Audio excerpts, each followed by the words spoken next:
வணக்கம். இந்த வீடியோவில் நம்ம ஆரி ஒர்க் பண்ண பிளவுஸை எப்படி நெக்கை ஃபினிஷ் பண்ணலாம் அப்படிங்கிறத பார்க்கலாம். இப்போ உங்களுக்கு ஆரி ஒர்க்லாம் போட்டு கொடுக்குறாங்கன்னா நம்ம அளவு பிளவுஸ் கொடுத்து நம்ம போட சொல்லும் பொழுது அளவு பிளவுஸில் என்ன அளவு இருக்கோ அதை மட்டும்தான் அவங்க வச்சு போட்டு கொடுப்பாங்க. நம்ம தான் எக்ஸ்ட்ராவாக இந்த சீம் அலவன்ஸ்லாம் விட்டுக்கணும். ஷோல்டருக்குலாமே பார்த்தா கரெக்டாக இது வரைக்கும் தான் போட்டிருப்பாங்க. மேலே 1/2 இன்ச் வச்சுக்கணும், ஆம் ஹோலுக்கும் 1/2 இன்ச் வச்சுக்கணும். அதே மாதிரி இந்த சைடு எடுத்துக்கணும். சைடு தைக்கிறதுக்கு 1 இன்ச் சீம் அலவன்ஸ் விட்டுக்கணும். கீழே பேக்குக்கும் 1 இன்ச் சீம் அலவன்ஸ் நம்ம விட்டுக்கணும். இது முக்கியமான பார்ட். அதே அவங்க போட்டு கொடுக்குற அளவுக்கே நம்ம கட் பண்ணிட்டோம்னா நம்மளுக்கு பிளவுஸ் ரொம்ப டைட் ஆகிடும். இப்போ அதுக்கு பார்த்தீங்கன்னா நம்ம நெக்கை ஃபினிஷ் பண்ணுறதுக்கு ஃபுட்ரு ஒன் சைடு ஃபுட்ரு தான் எடுத்துருக்கோம். லெஃப்ட் சைடு ரைட் சைடுன்னு 2 ஃபுட்ரு இருக்குது. அதில் நம்மளுக்கு எது வசதியாக, எந்த சைடு நம்மளுக்கு தைக்கும்போது வசதியாக இருக்கோ அந்த ஃபுட்ரை பொருத்திக்கலாம். இதே அளவுக்கு லைனிங்கையும் நம்ம கட் பண்ணிக்கணும். நம்ம பிளவுஸ் அளவுக்கு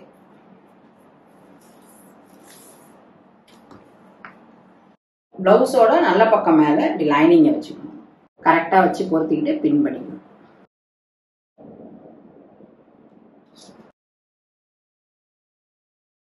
பின் பண்ணிட்டு அடுத்தது நம்மளுக்கு இந்த நெக் லைன் தெரியிற பக்கமா தான் வச்சு இப்படியே தைச்சுக்கணும். தச்சுக்கிட்டு அடுத்தது லைனிங்கை நம்மளோட உள் பக்கமா திருப்பிக்கலாம். இப்போ நம்ம பேக் சைடு பின் பண்ணிட்டோம். இப்போ ராங் சைடில் தான் நம்ம தச்சு வரும். இந்த நெக் லைன்லாம் பார்த்தீங்கன்னா இந்த செயின் ஸ்டிச் த்ரெட்டு கொண்டு போட்டிருப்பாங்க. அதை ஒட்டுன மாதிரியே அப்படியே தச்சு வந்துடும். நீங்கள் 2 ஸ்டிச் போடுறதா கூட போட்டுக்கலாம். நம்ம இந்த ஒன் சைட் ஃபுட்ரு போடும்போது தான் பார்த்தீங்கன்னா கரெக்டாக இந்த செயின் ஸ்டிச்சை ஒட்டுன மாதிரி நம்மளால நீடில் வைக்க முடியும். இதே டபுள் சைடாக இருந்தால் நம்மளுக்கு அந்த அளவுக்கு கரெக்டாக வராது. அதுக்கு தான் இந்த சிங்கிள் சைட் போட்டுருக்கோம்.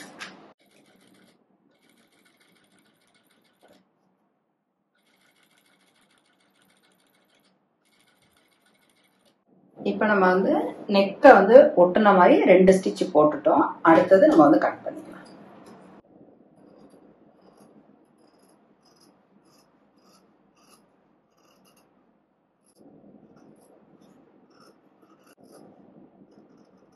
இப்போ நம்ம கட் பண்ணிட்டோம்.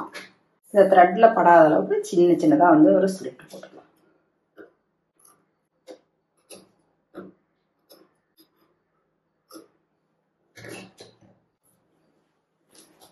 இப்போ நம்ம லைனிங்கை இப்படி உள் பக்கமாக திருப்பிடலாம்.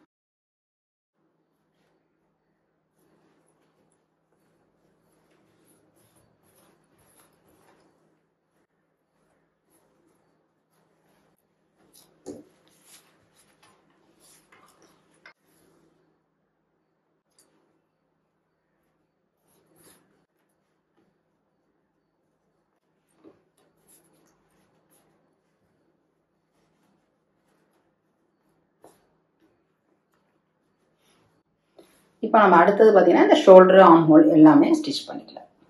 இவ்வளோ நேரம் இந்த வீடியோவை பார்த்ததுக்கு ரொம்ப நன்றி. நம்ம வீக்லி அப்லோட் பண்ணுற வீடியோஸ் நோட்டிஃபிகேஷன் வரணும்னா நம்ம சேனலை நீங்கள் சப்ஸ்கிரைப் பண்ணிங்க. ஏதாவது டவுட் இருந்ததுன்னா எப்பொழுதும் போல் கமெண்ட் பாக்ஸில் தெரிவிங்க. அடுத்தடுத்த வீடியோவில் நான் கிளியர் பண்ணுறேன். Thank you so much.